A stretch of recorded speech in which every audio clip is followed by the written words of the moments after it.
Hi, I'm Bryce Parker. I'm one of the producers on the Auntie Claus project along with John Peters. I'm working with the production schedule right now, bringing in artists, working out our delivery deadlines for our animation trailer, and working on story concept work here at the studio to engage our pitch package.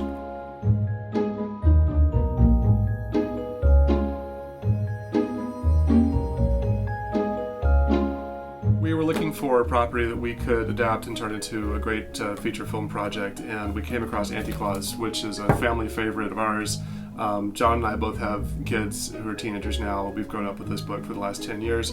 And we knew right off the bat that this was going to be a great property for us because it had fantastic illustrations, a really great moral lesson in it, and the story itself just lent itself to stop motion animation.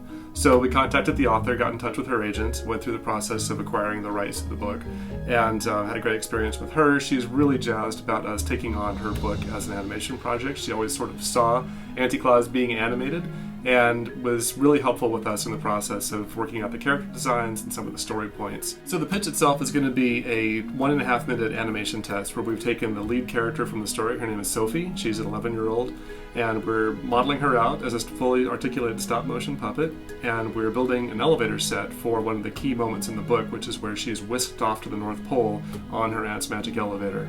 And the animation test will have her actually walking into the elevator, not sure what buttons to press to follow her aunt to the North Pole, having a moment of hesitation as she's getting her bearings, and then just through process of elimination, hitting the right combination of buttons, throwing a handle, and shooting the elevator off into orbit to travel to the North Pole.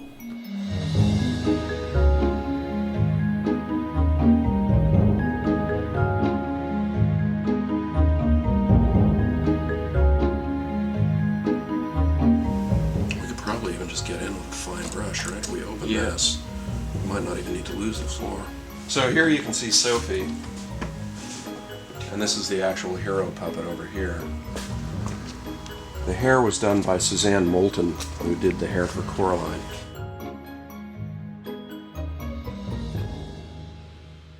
You know, once we've sort of agreed on what the look and feel is in sort of 2D, then we want to go into 3D because it really changes when you get it in light and you can start spinning it around.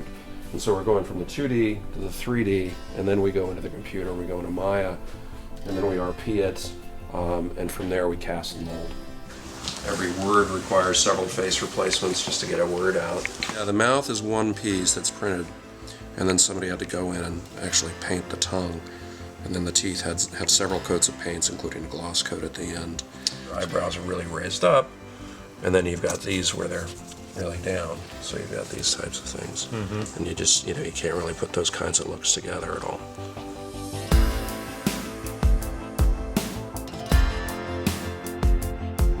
So one of our goals with this production is to keep everything centered in the Bay Area. There's a huge talent pool of folks from who've worked in stop motion for Laika, Mackinnon Saunders, Industrial Light and Magic, who are well versed in live action visual effects and stop motion. We want to form a studio here that can bring those people in and keep them employed long term. We have a lot of other projects we want to explore after Auntie Claus, and the idea is to have a studio where we can have artists come in and roll from one show to the next.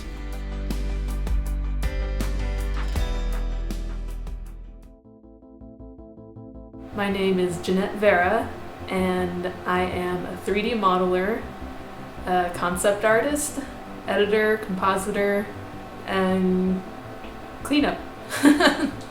I clean up the eyelids or the eyes if they have any scratches on them. This one on the left is clean, except for the very last frame. It's kind of dirty still. And this one is completely dirty. The eyes, the clay is like really dirty, and especially around the eyes. My name is Tom Prost, and I'm art directing this project for Athena. We wanted this kind of mahogany look. We used what's called Luan 1/8-inch mahogany plywood, and then we just applied a stain to it. What was to look like an etched glass, which was actually scribed the acrylic. The floor has got which is supposed to be red carpeting with a gold frame or border. The interior also has laser cut reflective brass panels. Hi, my name is Victoria Rose. I'm a feature film puppet maker. This is my workspace. The way that I have it set up is into 2 tables. This table is my mold making and casting table. Back chamber and pressure pot down here. This is my puppet theming and painting / everything area. Based on other experiences that I've had, I found that in stop motion specifically, as well as in other fields, like baking, for example, you need to be very patient and careful with your product, because the faster you try to go and the more shortcuts you try to take, the more problems you're going to have. If you go slow and steady and consistent, that's the best way to do stop motion. We wanted her to, kind of look New York sophisticated, but still have the essence of girliness. Kind of drunk, doesn't she? I kind of made her look drunk on purpose. I picked those eye blinks because she was all like, "What up, man?" Drunk Sophie. Yeah.